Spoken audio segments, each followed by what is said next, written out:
नमस्कार साथियों, आप सबका स्वागत है डांस क्लासेस में। तो दोस्तों आप सभी को पता ही है कि डीआरडीओ ने वैकेंसी जारी कर दिया। तो दोस्तों उसमें जो टेक्नीशियन ये है, इसके अंतर्गत दोस्तों जो अपना इलेक्ट्रिकल का पोर्शन है, ठीक है, जो कि दोस्तों 106 पोस्ट है, ये सब तो आपको पता ही होगा। तो जिसके लिए दोस्तों मैंने डीआरडीओ की जो वैकेंसी है उसके लिए मैंने क्या किया, इसमें एक सीरीज चालू किया है जो दोस्तों बहुत ही इंपॉर्टेंट होने वाली इलेक्ट्रिकल वाले बंदों के लिए। तो चलिए स्टार्ट करते हैं दोस्तों। आज का पहला क्वेश्चन है अपना, देख पा रहे होगे आप। तो दोस्तों पहला क्वेश्चन है, एक खुले परिपथ में प्रतिरोध का मान होता है, ठीक है, मतलब कि जो खुला परिपथ होता है उसमें प्रतिरोध का मान कितना होता है, ये पूछ रहा है आपसे, ठीक है। तो मैं दोस्तों इसके लिए आपको पूरा क्लियर करा देता हूँ कि जो शॉर्ट सर्किट परिपथ होता है और जो ओपन सर्किट परिपथ होता है उसमें रेजिस्टेंस और करंट का मान क्या क्या होता है। कई बार इससे रिलेटेड क्वेश्चन पूछता है, तो चलते देखिए, ठीक है। तो अभी मैं आपको इसका पहले आंसर बता देता हूँ कि इसका आंसर देखो, ये अनंत आ रहा, ठीक है। अब ये खुले परिपथ में पूछा है, ठीक है, अनंत, और शॉर्ट सर्किट में पूछेगा तो शून्य आ जाएगा, तो ठीक है। तो देखिए दोस्तों, ये होता है आई और ये होता है रेजिस्टेंस, ठीक है। अगर आपको खुले परिपथ में प्रतिरोध पूछा है, मतलब कि परिपथ ओपन है दोस्तों, ठीक है, मतलब कि वो विद्युत धारा से संबंध नहीं रखा है अभी, तो उसमें जो प्रतिरोध हो जाएगा वो क्या हो जाएगा, इन्फिनिटी हो जाएगा, ठीक है, और धारा क्या हो जाएंगी, जीरो हो जाएंगी, ठीक है। ये कब होगा, ओपन परिपथ में, ओपन सर्किट में, CKT, ठीक है। और दोस्तों जब शॉर्ट सर्किट मतलब कि बंद परिपथ रहेगा, ठीक है, शॉर्ट सर्किट परिपथ में, ठीक है, शॉर्ट सर्किट परिपथ में क्या होगा, धारा क्या हो जाएंगी दोस्तों, इसका जस्ट अपोजिट हो जाएगी, ठीक है। शॉर्ट सर्किट परिपथ में विद्युत धारा क्या होती है, अनंत हो जाती है, ठीक है, और जो रेजिस्टेंस होता है वो क्या होता है, जीरो हो जाता है। तो दोस्तों आपको ये दोनों क्वेश्चन क्लियर हो गए, ठीक है। आगे चलते हैं नेक्स्ट क्वेश्चन की ओर।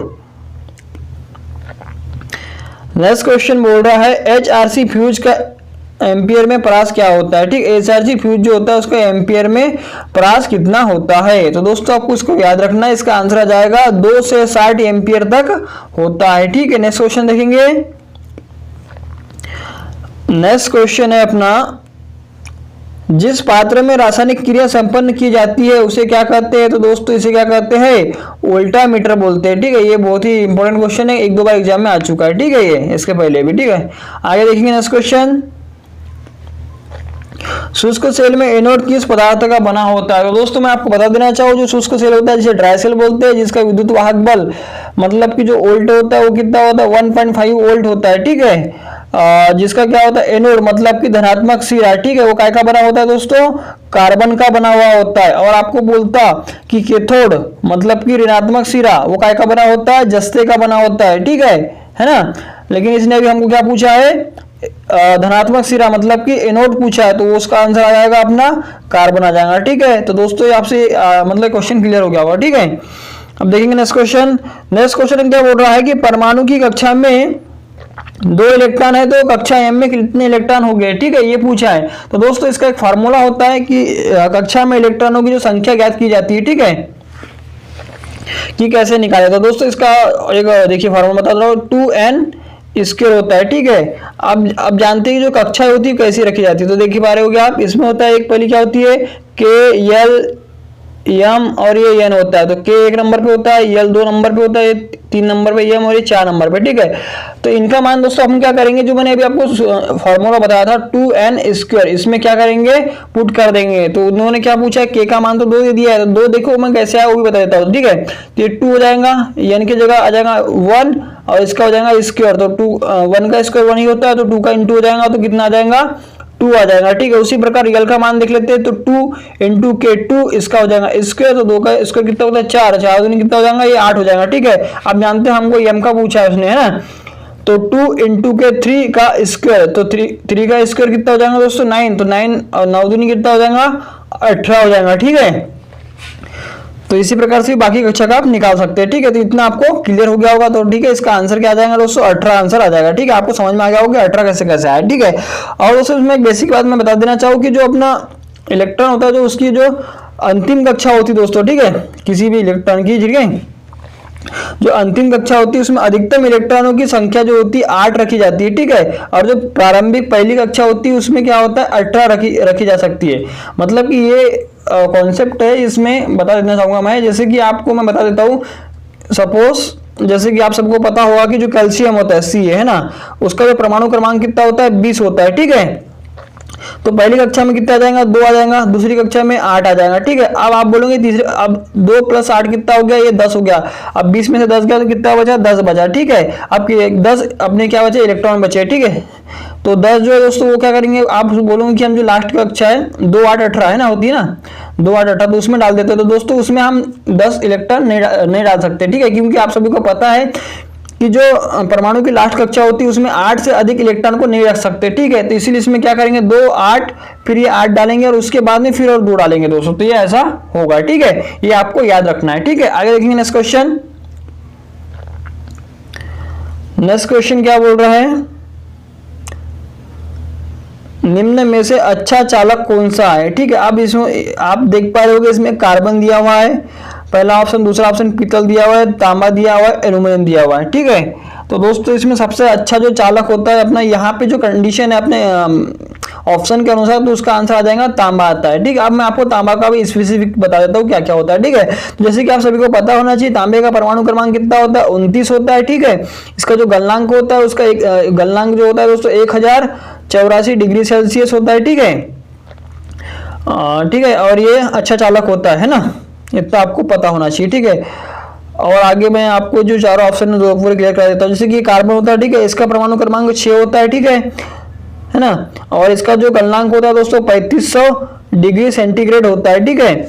आगे देखेंगे पीतल, ये पीतल क्या है दोस्तों, एक मिश्र धातु जो काय की बनी होती है, कॉपर मतलब कि Cu प्लस के Zn मतलब कि जिंक की बनी हुई होती है, जिसमें कॉपर 60% होता है तथा Zn मतलब कि जिंक कितना होता है 40% होता है, ठीक है।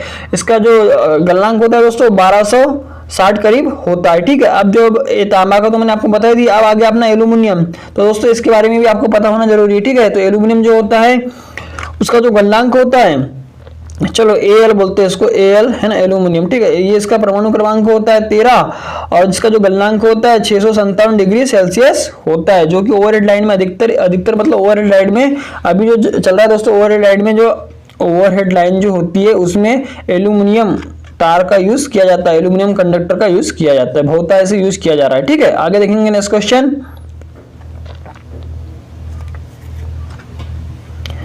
नेक्स्ट क्वेश्चन आ रहा है अपना, घनत्व का एसआई मात्रक क्या है, ठीक है।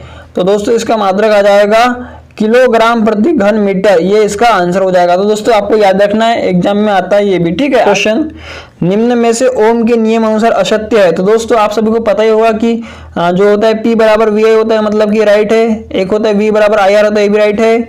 और एक होता है दोस्तों I बराबर V अपान के R होता है, लेकिन इसने अपोजिट उल्टा लिख दिया, तो इसलिए ये क्या हो जाएगा, गलत हो जाएगा, ठीक है। और आपको पता है कि P बराबर V का स्क्वायर, सॉरी P बराबर I का स्क्वायर I स्क्वायर R भी होता है, तो ठीक है। ये जो अपना थर्ड ऑप्शन है, सी ऑप्शन है, क्या हो जाएगा, गलत हो जाएगा, ठीक है। ये आपको समझ में आ गया। अब देखते हैं नेक्स्ट क्वेश्चन। अचालक पदार्थ के परमाणु की अंतिम कक्षा में कितने इलेक्ट्रॉन होते हैं। तो दोस्तों आप सबको पता होना चाहिए, जो अचालक पदार्थ होता है, कुचालक जो बोलते हैं, जिसमें विद्युत धारा का प्रवाह नहीं होता, ठीक है, उसके जो परमाणु की अंतिम कक्षा में जो इलेक्ट्रॉन होते हैं तो दोस्तों कितने होते हैं, ये 8 होते हैं। और दोस्तों सेमीकंडक्टर होगा, अगर अर्धचालक होगा तो उसके अंतिम कक्षा में कितने होते हैं, 4 इलेक्ट्रॉन होते हैं, ठीक है। ये आपको याद रखना है, इंपॉर्टेंट क्वेश्चन है, कई बार एग्जाम में पूछा जाता है, ठीक है।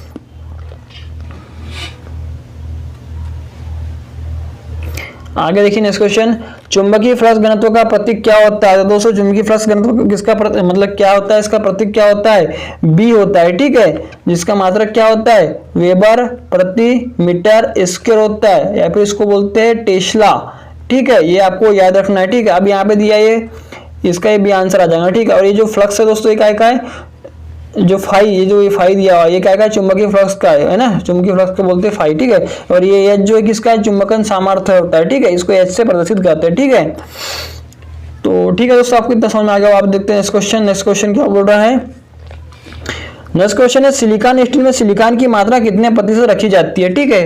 तो दोस्तों बहुत ही अपना इलेक्ट्रिकल वाले बंदों के लिए बहुत ही इंपॉर्टेंट और बहुत ही मोस्ट आईएमपी क्वेश्चन है, क्योंकि जो सिलिकॉन स्टील होता है दोस्तों, जितने भी अपने मोटर जनरेटर होता है, ट्रांसफार्मर होता है, इन सब की कोर की बनी होती है, सिलिकॉन स्टील की बनी हुई होती है, ठीक है। तो दोस्तों आप सबको बता देना चाहूँ, इसमें ऑप्शन के अनुसार जो आंसर आ जाएगा, इसका आंसर आ जाएगा दोस्तों 2.4% होती है। बाकी जो ट्रांसफार्मर की जो कोर बनती है उसमें सिलिकॉन की मात्रा 3 से 4% रखी जाती है। बाकी जो ऑप्शन है दोस्तों इसके अनुसार यहाँ पे इसका आंसर यही आ सकता है ना, ठीक है।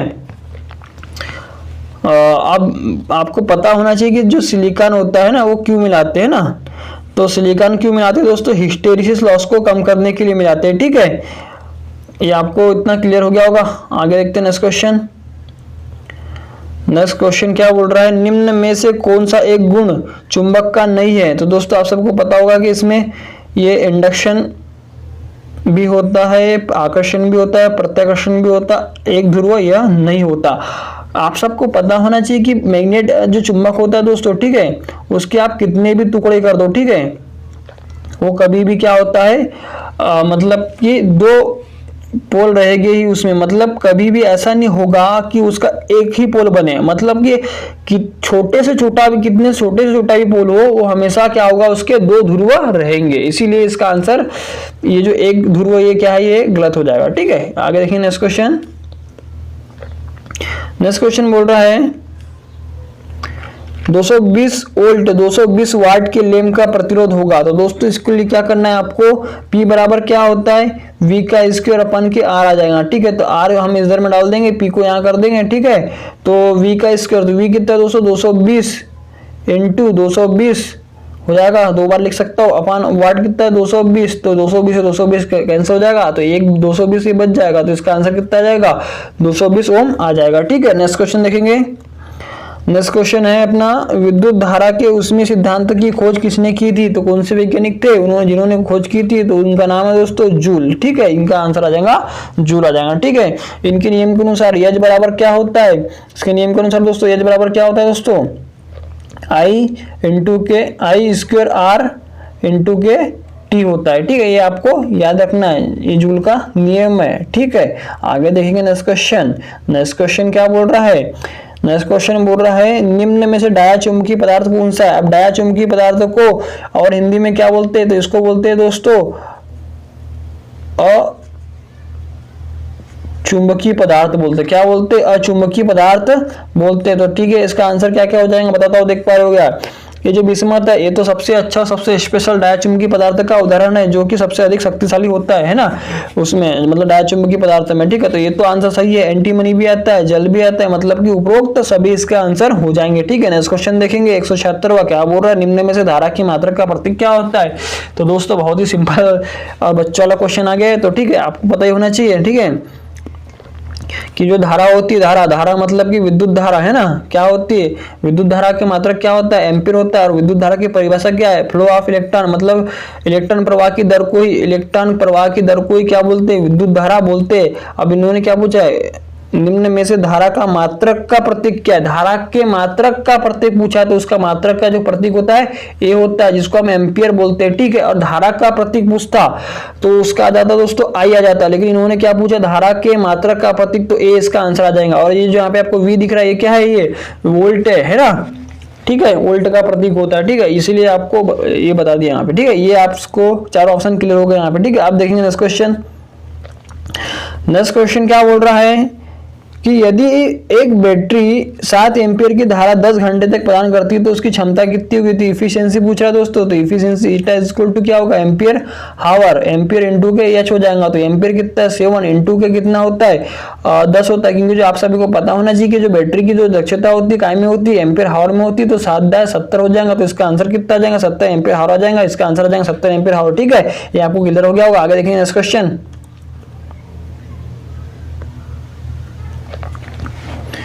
नेक्स्ट क्वेश्चन है निम्न में दक्षता का प्रतीक क्या। अभी मैंने बताया इसको कैसे दर्शाते हैं, एफिशिएंट दक्षता है, तो कोई ये ईटा से दर्शाते हैं, तो इसका आंसर जाएगा, ये देख पा रहे हो, ठीक है। आप आगे देखेंगे नेक्स्ट क्वेश्चन। नेक्स्ट क्वेश्चन है लेड एसिड सेल का 1 माह से अधिक समय तक उपयोग न लाने पर कौन सा दोष उत्पन्न होगा। तो दोस्तों उसमें कौन सा दोष उत्पन्न होगा, सल्फेशन दोष होगा। तो दोस्तों चलिए मैं आपको इनके जो दोष होते हैं उनके बारे में आपको बता देता हूँ कि जो दोष होते हैं क्या क्या दोष होते हैं, जो बैटरी में दोष होते हैं क्या क्या होते हैं, ठीक है। जैसे कि आपको सभी को पता होना चाहिए कि जो पहला दोष होता है सल्फेशन दोष होता है, ठीक है। कौन सा दोष होता है, सल्फेशन। तो दोस्तों ये क्या होता है जानेंगे, ठीक है।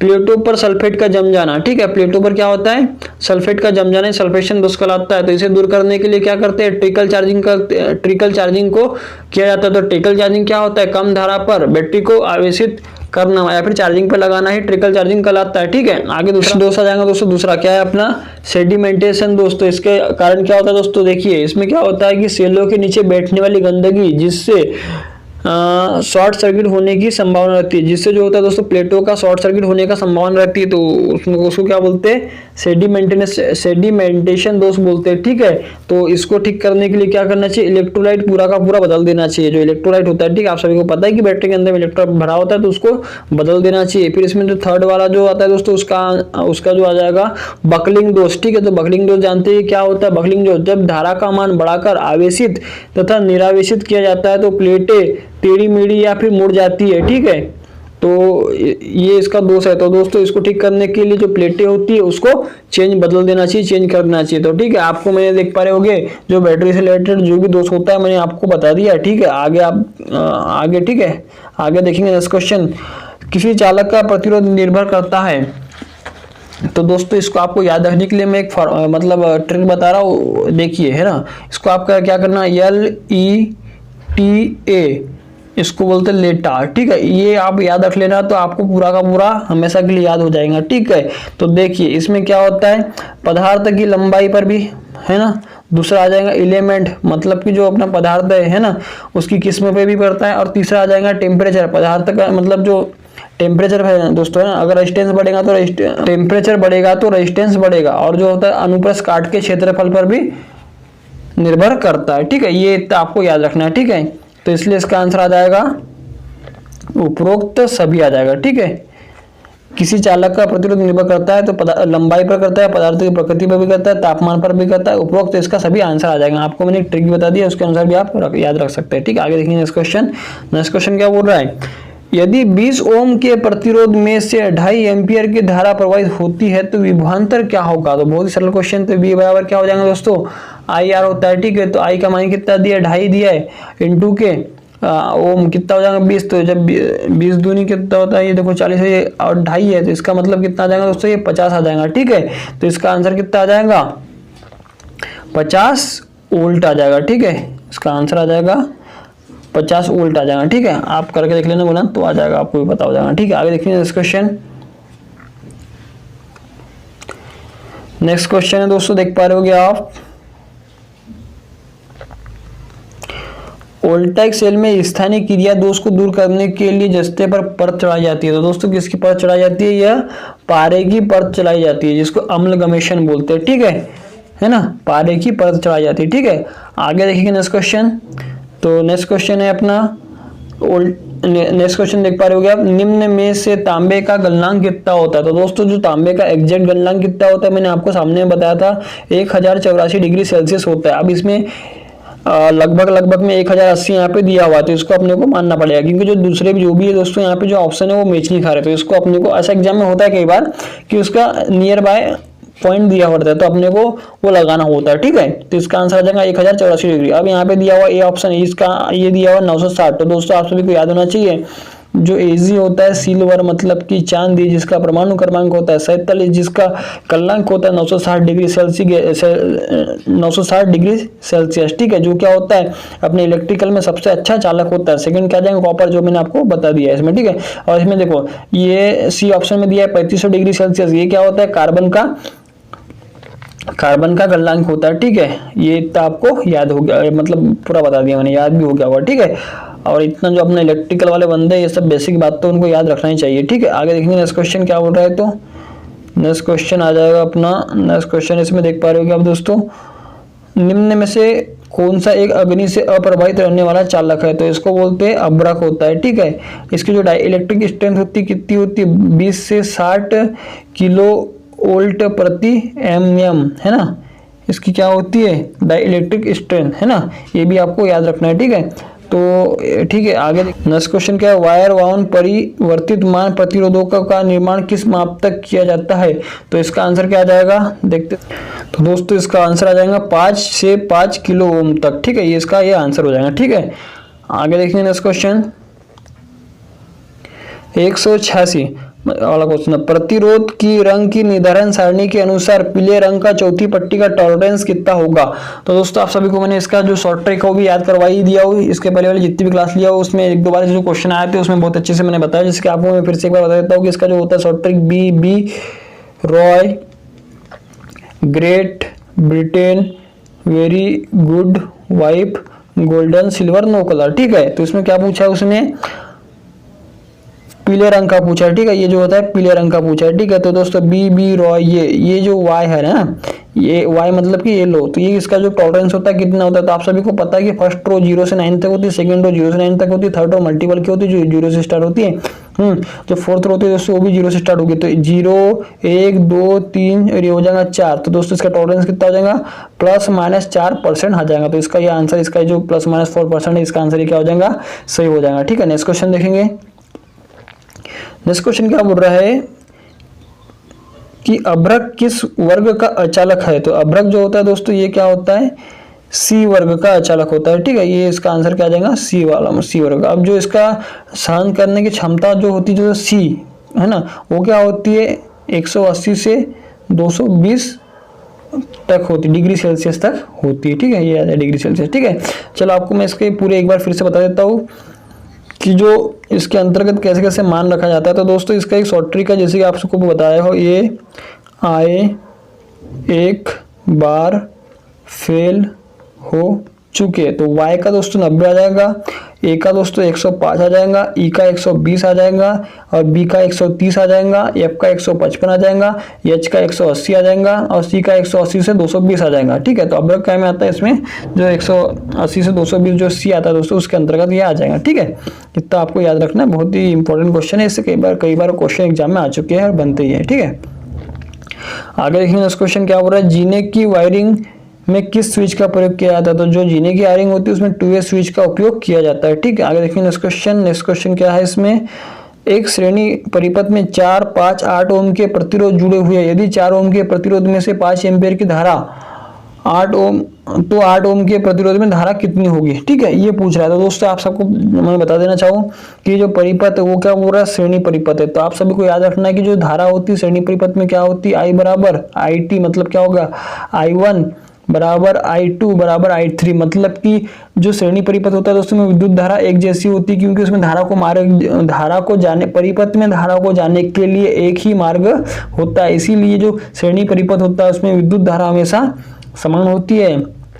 तो इन्होंने क्या बोला है कि 4, 5, 8 ओम के प्रतिरोध में से 4 ओम के प्रतिरोध में से 5 एम्पीयर जब धारा जा रही है, तो आप सभी को पता ही है कि उसमें धारा एक जैसी होती है। तो उन्होंने क्या पूछा, 8 ओम के प्रतिरोध में से पूछा है, तो उसका आंसर कितना आ जाएगा दोस्तों, 5 एम्पीयर ही आएगा। ठीक है, अगर समांतर क्रम का प्रतिरोध हो जाता तो समांतर क्रम का जो होता है दोस्तों उसमें क्या होता है, V जो होता है वोल्टेज, उसमें क्या होता है, V बराबर रहता है। ठीक है, लेकिन जो धारा होती है वो क्या हो जाएगा, IT बराबर क्या हो जाएगा, I1 प्लस के I2, मतलब कि उसमें डिफरेंट होती है। ठीक है, तो ठीक है, आपको इतना समझ में आया होगा मैं क्या समझाना चाह रहा हूँ आपको। ठीक है, आगे देख पा रहे हो। नेक्स्ट क्वेश्चन क्या बोल रहा है कि निम्न में से 1 वाट बराबर कितना होता है। तो 1 वाट मतलब कि P है ना, पावर जो होता है किसके बराबर होता है दोस्तों, ये होता है W अपान के Q, मतलब W जूल पर कूलम्ब इनटू के। T क्या हो जाएगा दोस्तों, इसमें क्या, इसके बाद में देखिए, जैसे कि आप सभी को पता ही है कि P बराबर क्या होता है, VI होता है। ठीक है, तो P कितना, ये जो V का मान के, V जो होता है दोस्तों जूल बटे कूलम्ब इनटू I बराबर क्या होता है, Q अपान के T होता है। ये आपको फार्मूला याद रखना है। ठीक है, तो इस Q से ये Q कट जाएगा तो अपना क्या बच जाएगा, जूल प्रति सेकेंड। तो जूल प्रति सेकेंड, तो ये 1 वाट बराबर क्या हो जाएगा, ये जूल पर सेकेंड, इसका ये आंसर आ जाएगा। ठीक है, ऐसा निकलता है मेरा बोलने का मतलब, आपको ऐसा बताना था और ऐसा समझाना था। ठीक है, आप समझ गए होंगे इस बार को। ठीक है, आगे देखेंगे नेक्स्ट क्वेश्चन। नेक्स्ट क्वेश्चन है,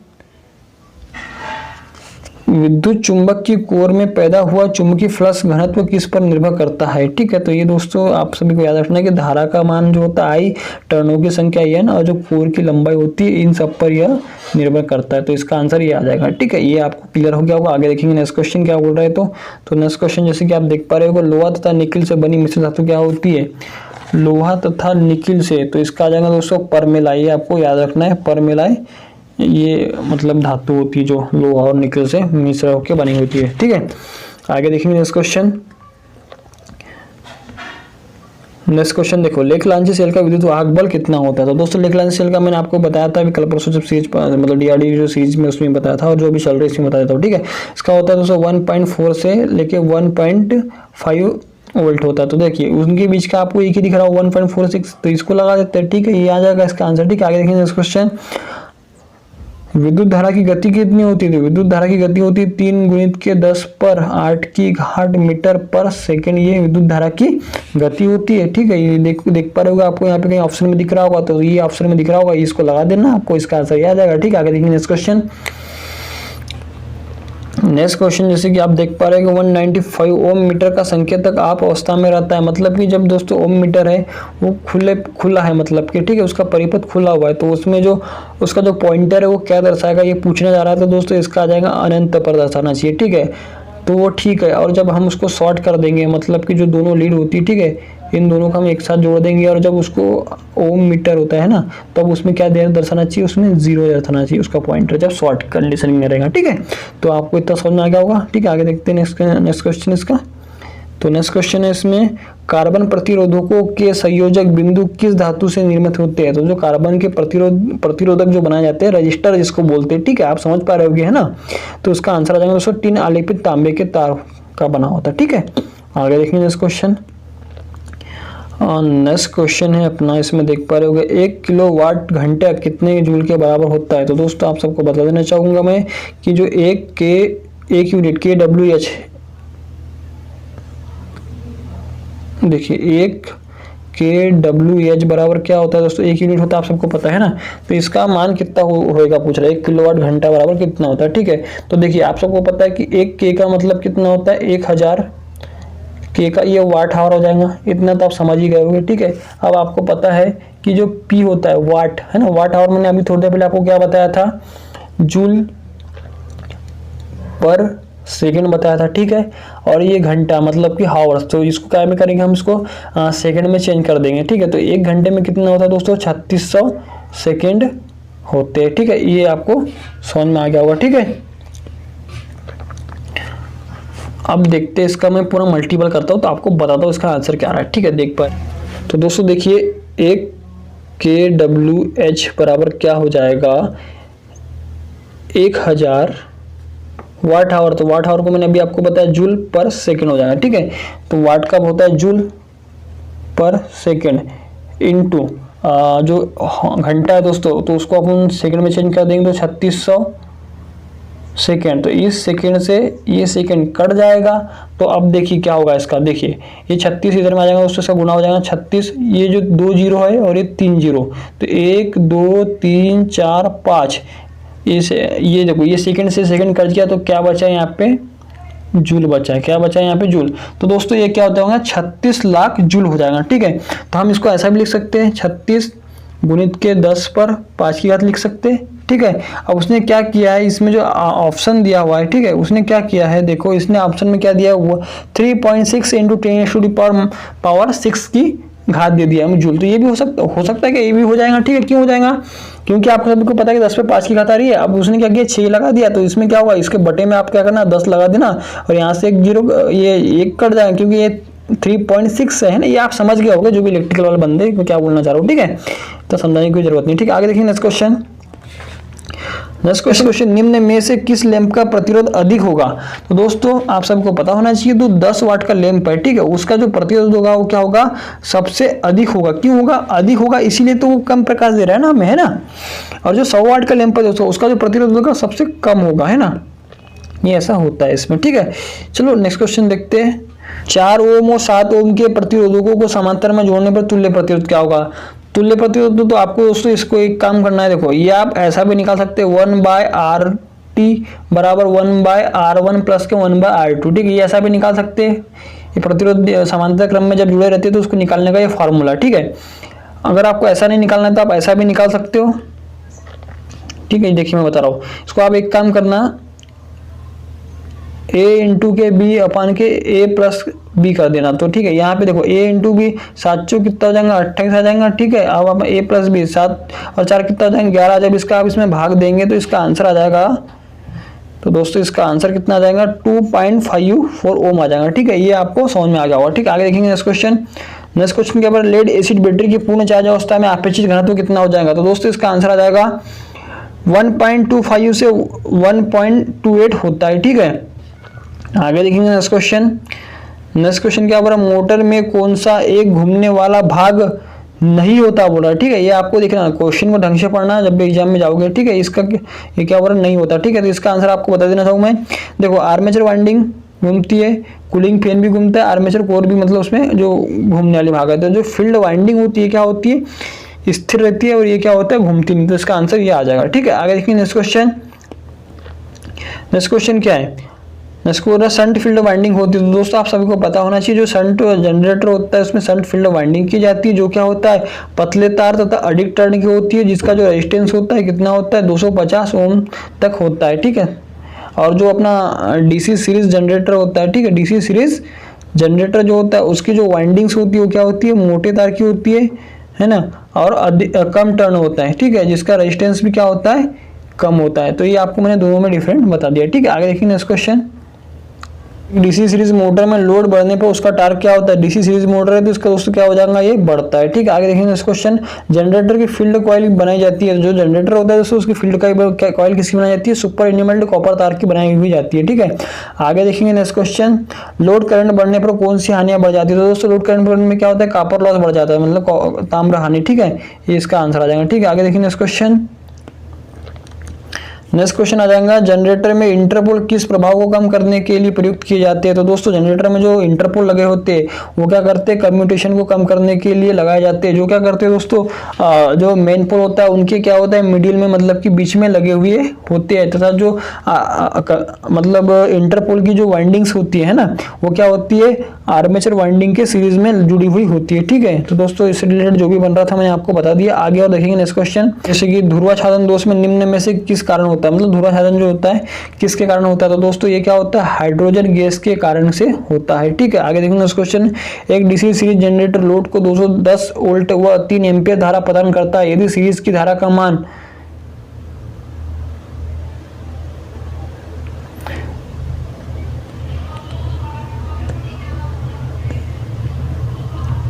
3 एम्पियर हो तो आर्मेचर में धारा का मान होगा। तो दोस्तों आप सबको बता देना चाहूँ मैंने पहले कि जो इसने क्या बोला, डीसी सीरीज जनरेटर होता है। तो आप सबको पता होना चाहिए जो डीसी सीरीज जनरेटर होता है उसमें क्या होता है, IA बराबर IL बराबर IS। ये जो तीनों करंट होती है क्या होती है, इक्वल टू होती है, मतलब कि सेम होती है। तो इसीलिए क्या होगा, इसका जो आंसर आ जाएगा वो भी क्या हो जाएगा, 3 एम्पियर ही आ जाएगा, ठीक है। जो डीसी सीरीज जनरेटर होता है, ठीक है, मैं उसका आपको फार्मूला भी बता देता हूँ कि ये इजी बराबर क्या होता है, VT टर्मिनल वोल्टेज प्लस के क्या हो जाएगा दोस्तों I, क्योंकि इसमें तीनों I क्या होती है, सेम होती है, प्लस के RA इंटू के RSE, ठीक है। ये आपको याद रखना है, कई बार एग्जाम में पूछा जाता है, मतलब ये इसके बेस पे जो न्यूमेरिकल होते हैं दोस्तों इसी की बेस पे सब बनते हैं, ठीक है। आगे देखेंगे नेक्स्ट क्वेश्चन। तो नेक्स्ट क्वेश्चन है दोस्तों अपना कि DC commutative compound generator shunt series field का चुंबक क्षेत्र एक दूसरे क्या होता है? तो उसने क्या पूछा, यौगिक जनरेटर जिसको बोलते हैं कम्यूटेटिव कंपाउंड जनरेटर बोलते हैं। तो दोस्तों इसमें क्या होता है, पॉजिटिव नेचर का होता है, क्या होता है, एडिटिव जिसको बोलते हैं पॉजिटिव नेचर का होता है, इसलिए इसको बोलते हैं सहायक आ जाएगा। इसका आंसर क्या आ जाएगा, सहायक आ जाएगा, ठीक है। तो दोस्तों ये और एक क्वेश्चन बच रहा है अपना, चलो उसको भी करवा देता हूँ, है ना। तो अपना एक क्वेश्चन आ रहा है, इसमें देख पा रहे होगे आप, डीसी जनरेटर में प्रेरित ईएमएफ की दिशा ज्ञात करने के लिए किस नियमों का पालन करते हैं? तो दोस्तों बहुत ही सरल क्वेश्चन है और अच्छा क्वेश्चन है, कई बार एग्जाम में पूछा जाता है। तो दोस्तों इसके लिए आंसर आ जाएगा, इसका क्या आंसर आ जाएगा दोस्तों, फ्लेमिंग का राइट हैंड रूल, मतलब कि फ्लेमिंग का दाएं हाथ का नियम का प्रयोग किया जाता है, ये डीसी जनरेटर में होता है, ठीक है। और आपको मोटर पूछेगा तो जो उसमें जो होता है दोस्तों उसका जो आंसर आ जाएगा फ्लेमिंग का लेफ्ट हैंड रूल के अनुसार। तो ठीक है दोस्तों, आपको ये समझ में आ गया होगा मैं क्या समझाना चाह रहा हूँ, क्या बताना चाह रहा हूँ, ठीक है। तो दोस्तों आप मुझे बताइएगा आज का क्लास का सेशन कैसा लगा आपको। तो दोस्तों इस वीडियो को अपने दोस्तों को भी शेयर करें, जो मैंने DRDO के लिए स्पेशली जो सीरीज चालू की आप लोगों के लिए, ठीक है। और दोस्तों चैनल को सब्सक्राइब करें और दोस्तों को भी शेयर करें। दोस्तों धन्यवाद।